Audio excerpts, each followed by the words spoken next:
At dawn on August 15, 2019, at the Mexico border checkpoint in Laredo, Texas, an aging refrigerated truck with Mexican license plates slowly rolled into the U.S. entry lane. Behind the wheel sat a frail man, his gaunt face tense, eyes darting nervously. His name was Carlos Vega. Despite the cool morning air, sweat trickled down his forehead, soaking into his thin hair. That restless demeanor immediately caught the attention of border officials. Among them, Lieutenant James Walker, an officer seasoned by years on the line, noticed him instantly. With a single glance, Walker sensed something wasn't right. The driver's hands trembled, his voice cracked, and he avoided eye contact. When ordered to halt for inspection, Vega rushed to explain that he was hauling fresh seafood, insisting the cold storage could not be opened or the shipment would be ruined. That flimsy excuse only sharpened Walker's suspicion. With a firm gesture, he ordered his team to open the truck, ignoring Vega's weak protests. The heavy metal doors groaned open, releasing a blast of icy air. But what froze everyone was not the cold, it was the stench of death seeping through the fog. Flashlights cut through the haze, and in that instant the officers stood in shock. Inside there was no seafood at all. Instead, dozens of lifeless bodies lay piled together, frozen in twisted positions. Their skin was pale, eyes half shut, silent shadows of what once were dreams. The sight was unbearable, a silence that gripped the entire checkpoint like a vice. The truth was undeniable. This was no cargo shipment but a nightmare uncovered. On August 15, 2019, the Laredo border crossing revealed one of the most harrowing human trafficking tragedies in recent memory. 29 lives, all U.S. citizens, had returned home in a way no one should. The discovery turned the checkpoint into a suffocating scene. No chatter, no hurried footsteps, only a heavy silence pressing down on everyone present. They all knew they were standing in the middle of an unimaginable tragedy. The area was immediately locked down. Barricades went up, officers sealed entrances, and every movement was strictly controlled. Law enforcement units, customs officials, and investigators quickly mobilized. Within hours, Washington, D.C. received word, and the Criminal Investigation Division, along with Texas State Police, formed a special task force to take over. Under dim lights on the asphalt, forensic teams began their grim task. One by one, the bodies were lifted out, each on a stretcher draped in white tarp, glowing faintly in the yellow lamps. No wailing, no cries, only the sound of pens scratching notes and cameras clicking. Autopsies soon revealed the victims were heartbreakingly young, many in their early 20s, some just 18. Their frail bodies bore marks of hunger and exhaustion. A few showed faint bruises, signs they may have been abused before their final hours. The freezing cold was only the last blow. Long before that, they had endured unbearable suffering. While checking belongings, an investigator uncovered a vital clue: a small, crumpled paper wrapped in plastic, tucked in one victim's shirt pocket. When unfolded, the room went silent. It was a cheap performance contract bearing the faint logo of a company called Starlight International Entertainment. A fragile thread, but the first link to whoever orchestrated this crime. Meanwhile, Carlos Vega's testimony only deepened the mystery. He claimed he had been paid $500 to deliver cargo across the border and knew nothing of what was inside. Yet his trembling hands, sweat-soaked brow, and darting eyes betrayed him. He knew far more than he admitted. That night, nobody rested. Investigators, forensic experts, and officers poured their strength into collecting evidence, documenting every trace, knowing even the smallest detail could shift the entire case. In that silence, grief hung heavy. Those 29 victims were not just numbers. They were lives, dreams that had been stolen. From that sorrow came a burning resolve among the investigators. Urgent reports flew from Laredo straight to Washington, D.C. Within 24 hours, the initial case file arrived at the headquarters of the Criminal Investigation Division. Photographs, lists of the dead, Vega's shaky testimony, all placed carefully on the desk of a man known for his unshakable resolve: Colonel Robert Mitchell. A veteran investigator with decades of experience, he had cracked countless major cases, many international in scale. Now in his 50s, lines marked his face, but his eyes remained sharp and determined. When Colonel Robert Mitchell studied the photograph of the refrigerated truck filled with 29 lifeless bodies, his expression hardened. This was not simply a crime, it was a direct strike against law, morality, and human dignity. Without delay, Washington authorized the creation of Special Task Force 819G. The number marked the date, August 2019, and the letter served as its code. Inside the Criminal Investigation Division's main conference room, harsh fluorescent lights reflected off the tense faces around the table. All critical units were present: criminal investigators, cybercrime analysts, forensic specialists, economic crime experts, and representatives from Texas State Police where the case began. On the massive screen flashed maps of the Laredo border, crime scene photos, and the contract bearing the logo of Starlight International Entertainment, their only lead. Colonel Mitchell rose slowly, his calm but commanding voice filling the room. Our mission has 3 priorities. First, identify each victim and return them to their families. That is our human responsibility. Second, extract every possible detail from Carlos Vega's testimony. Third, launch a full-scale digital investigation. By every means at our disposal, we must uncover the real face of Starlight International. We need to know who they are and what they're hiding. The room grew heavy with silence. Everyone sensed this was no ordinary smuggling case. What happened in Laredo pointed to a powerful, organized, and ruthless cross-border network. A young investigator spoke, voice tight with urgency. "Colonel, this looks like a major trafficking operation. That contract is likely just a small piece of something much bigger. If we don't move quickly, more lives will be lost." Mitchell nodded, eyes locked on his team. "This isn't only about solving a crime, it's a race against time to prevent more dreams from being destroyed." The meeting broke. Teams hurried to their assignments, footsteps echoing through the halls. The first order of Task Force 819G traced the flimsy document stamped with the name Starlight International Entertainment. In today's world, the internet can connect people or hide criminals. If this ring operated under the mask of talent recruitment, it would leave a digital footprint. Cybercrime and high-tech units were immediately deployed. In a dim cyber lab, the blue glow of monitors lit up the tense faces of investigators. They began with a simple search: Starlight International. Results poured in: glossy fan pages, recruitment posts, sleek websites promising glamorous careers, professional stages in Mexico, job offers for dancers, singers, young actors. At first glance, it looked convincing: bright lights, packed concerts, smiling performers. But as experts slowed the footage, frame by frame, the facade crumbled. Photos were stolen from concerts in Thailand and South Korea. Logos had been clumsily pasted over celebrities. Even the videos were sloppy, audio out of sync, blurry overlays. It was all smoke and mirrors. Starlight International wasn't a company at all, it was a trap. Investigators pushed deeper, tracing the accounts behind the recruitment ads. Every profile was fake. Images lifted from the web, vague bios, phone numbers tied to disposable SIM cards. To the untrained eye, they seemed convincing. But online, no move is completely invisible. By tracking patterns and IP addresses, the tech team made a breakthrough. The trail didn't lead to Mexico. It pointed directly to the United States. Specifically, internet cafes in East Los Angeles and a cluster of rental houses in El Paso, Texas. Shock rippled through the task force. If correct, it meant the network wasn't just luring people across borders, it was recruiting inside America itself. One investigator whispered under his breath. They thought screens made them untouchable. But every click leaves a scar. And now those scars are leading us straight to them. On the glowing digital map, 2 red dots pulsed. One in East LA, the other in El Paso. The criminals believed they were safe behind their false identities, but they were already being dragged into the open. Just as the task force pieced together these digital clues, an unexpected call from police in the north sparked hope. A trembling young man had come forward. His name, Daniel Reyes. One of the rare survivors who had escaped the syndicate's grasp. He was immediately placed under protection. In the interrogation room, under bright lights, he sat hunched, fists clenched, eyes red, his words trembling from fear and trauma. They never trained us for music or dance like they said. They locked us in rooms and forced us to run online scams. Anyone who refused was beaten, starved. My friend Michael Torres, he got a fever. 4 days he begged for medicine. They ignored him. One morning, I saw them drag his body away. That's when I knew, if I didn't escape, I'd be next. The room fell silent.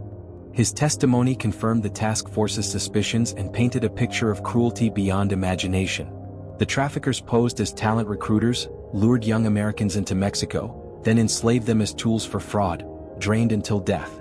Even more critical, Daniel carried something invaluable, a hand-drawn map of the compound. From fragments of his memory, he sketched rooms, gates, camera placements, and even the quarters of their overseers. On that ink-stained paper, 2 names appeared again and again. Victor Tran, a tall, gaunt man with an icy stare, was described as the enforcer. He beat the captives mercilessly. But above him stood the figure everyone feared, the one they called only the Big Boss. According to Daniel Reyes, he was massive, his voice deep and gravelly, radiating authority. With just a nod, he decided who lived and who didn't. Daniel's sketch and testimony illuminated a new path for the task force. If his words were true, this wasn't just an online scam fronting as Starlight, it was a full-scale detention system where young Americans were reduced to slaves. In the briefing room, Colonel Robert Mitchell placed the hand-drawn map on the table. His tone was low, but it carried weight. This is no longer speculation. This map is a road straight into hell. We aren't just chasing criminals, we may be looking at the only chance to save those still trapped. The room grew tense. Investigators exchanged sober glances. What Daniel brought them had shifted Operation 819G from a case to a rescue mission. With both the sketch and digital evidence, the task force escalated the operation. They needed to bait the traffickers into the open. Colonel Mitchell knew relying on online trails alone would take too long. The criminals would erase everything. They devised a trap. A young undercover agent volunteered. Skilled in disguise, she took on the role of a naive country girl, soft-spoken, desperate for work. Using a number flagged in their surveillance, she reached out to the recruiters herself. On the other end was a man calling himself Anthony Tony Cruz. He spoke smoothly, weaving promises of fortune. Travel to Mexico, get trained as a singer or actress, make thousands a month and easily send money home. To an unsuspecting youth, it all sounded like salvation. But the undercover agent knew these lies were bait, the same lure that had already led 29 young souls to their deaths. After several calls, Tony grew confident. He arranged a meeting at a small cafe in East Los Angeles. The operation went live. Surveillance teams melted into the crowd, ready to move if things soured. The cafe bustled with chatter, no one realizing that at a corner table, a battle of nerves was playing out. Tony, dressed sharply with calculating eyes, leaned across the table, lowering his voice. "Just give me a few photos and your papers. I'll handle the rest. With us, success is guaranteed, you'll never worry about money again." Every word was recorded, every gesture captured by hidden cameras. Outside, the task force waited, knowing one careless slip could unravel the entire chain. When the meeting ended, Tony left with the confidence of a man who believed he had secured another victim. He had no idea every step was tracked. He slipped through narrow alleys in East LA until stopping at a shabby boarding house. A dim light flickered in the corridor. It was his hideout, and a hub for the network. An emergency arrest order was signed. That night, as Tony turned his key in the lock, officers stormed in like a tidal wave. The takedown was swift and precise. He never had a chance to resist. Two accomplices inside were also subdued instantly. The cramped room turned into a silent battlefield. A search uncovered dozens of phones, hundreds of SIM cards, multiple laptops, and stacks of documents. But the most disturbing discovery was a thick ledger filled with names, ages, and hometowns of hundreds of youths trafficked into Mexico. Investigators froze as they recognized entries that matched the 29 victims from the Laredo tragedy. When confronted, Tony initially sat stone-faced, repeating coldly, "I don't know anything." But relentless interrogation and digital evidence chipped away at his defiance. Hours later, his mask cracked. At last, he confessed.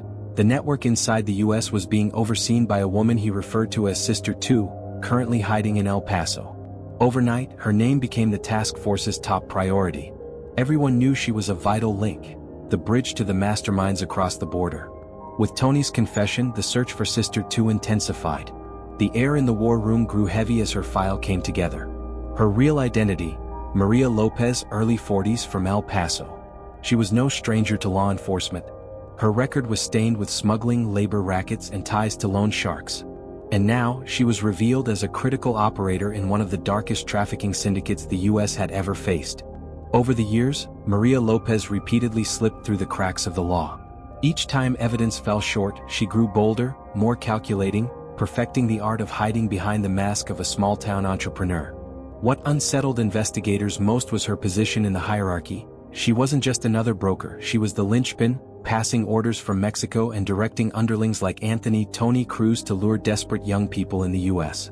With her soft demeanor and gentle tone, Maria built the image of a generous older sister, always eager to help the poor find jobs.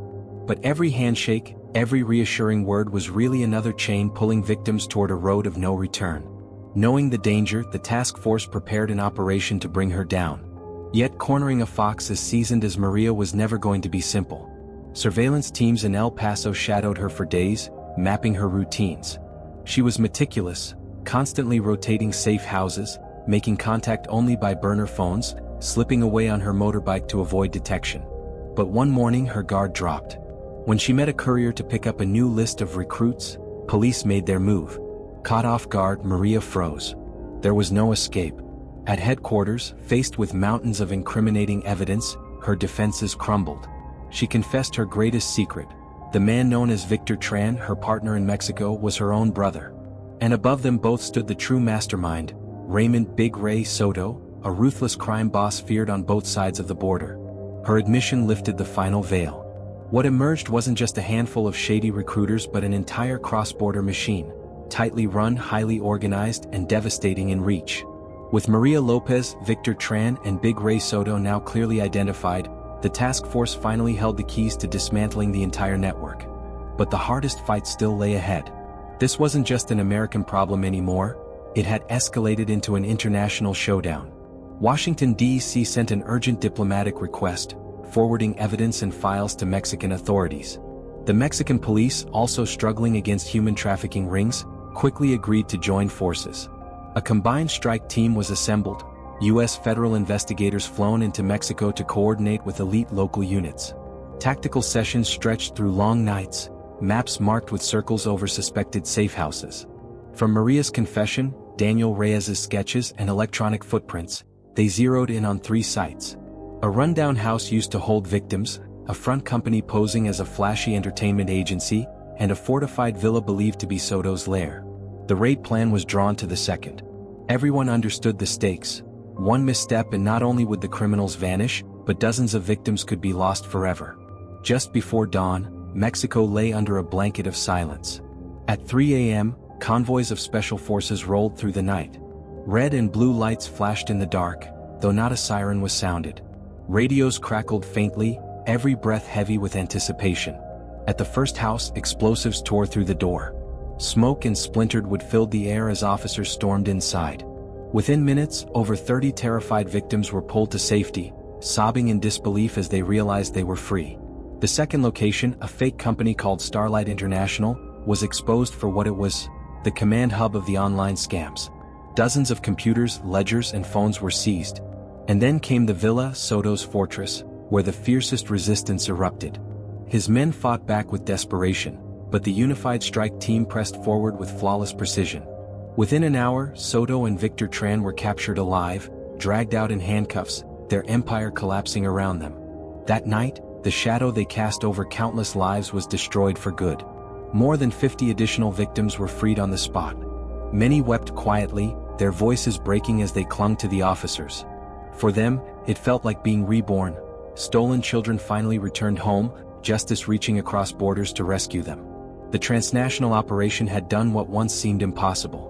Back in the United States, Maria Lopez and her accomplices, including Anthony Cruz, were tried publicly. Courtrooms overflowed with the families of victims, their faces etched with years of suffering, their eyes red from grief. They came not only for justice but to witness the truth exposed at last. Maria sat silent, her head bowed low, stripped of the false aura of Sister Maria. Each charge read out was another hammer blow, confirming how she had driven countless youths into slavery and death. In the end, she received the harshest penalty possible for orchestrating human trafficking. Her partners faced decades-long and life sentences. In Mexico, Soto and Victor were tried under local law. The proceedings drew global attention, hailed as a landmark case in dismantling transnational crime. Both men received crushing sentences, their reign of terror finally ended. At U.S. headquarters, after months of relentless pursuit, the 819G case was declared closed. The network was shattered, the leaders brought down. Yet Colonel Robert Mitchell, the commander, stood quietly in front of the case board. In his eyes was no triumph, only the weight of sorrow. He spoke softly, "We stopped the criminals, but nothing will erase the tragedy of those we lost. 29 souls had perished, their memory etched forever into the case. Operation 819G was over, but the war against human trafficking pressed on. Its greatest lesson was written in blood. The promise of easy wealth abroad often masks the jaws of death. Those so-called agencies offering fame and fortune may in truth be traps laid by predators. Greed and innocence are the hooks they use. Be wary of the beautiful lies. Behind them may lurk an abyss from which there is no return. The cries of the 29 victims stand as a warning to us all. What do you think about this story? Share your thoughts in the comments. And don't forget to like, subscribe, and stay with us as we continue to uncover the darkest truths hidden in plain sight.